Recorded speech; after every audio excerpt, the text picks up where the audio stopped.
we have Executive Director of USA Strong, Erin Elmore, and host of The Grace Curley Show, Grace Curley. Ladies, welcome. Thanks, guys. All right, I feel like this is coming full circle a little bit. Hunter Biden says, maybe this might be his. He can't remember. But do you remember when the media called this right-wing conspiracy to say that it wasn't his laptop? Take a listen. Garbage. What is this nonsense he's feeding us? Right-wing media has been focused on Hunter Biden, this laptop that intelligence officials have warned is likely Russian disinformation. And the left, they chose to change this narrative and make it what they wanted, protect this family, and now the truth is coming out, Erin.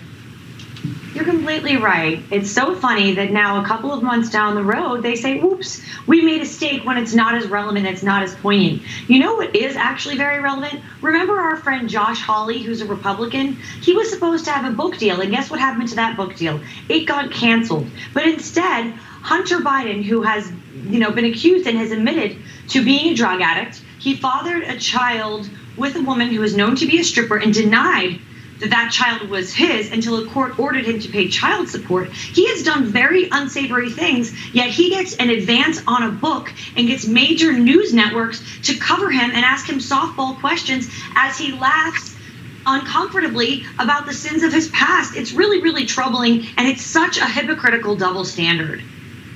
Yeah. And Grace, he says he has no recollection of meeting that stripper who has a child with. But to Erin's point, it just continues to come out that maybe he was never telling the truth in the first place. Joe Biden was there for you all along. Erin, if you think about this, your dad knows that you have these crazy addictions, and he's allowing you to get on Air Force One and go make business dealings with China, with Ukraine. A good dad would not allow that.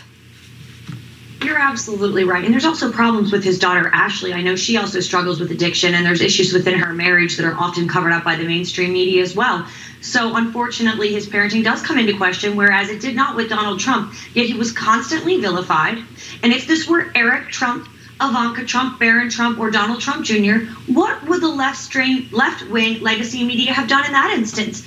They would have held their feet to the fire and nailed them to a proverbial cross. You know it, I know it, and everyone else out there knows it as well. There is, again, that double standard. They just sort of excuse Hunter. And sometimes Joe Biden himself even says, I'm very proud of my son. That didn't happen. That's fake. And everyone just believes it at face value when you and I all know that that is not true at all. So really, there are two standards of justice in this country. There are two disparate media facets in this country. And honestly, it's really sad for people on the right because they're constantly vilified and people on the left are constantly exalted, and it's wrong.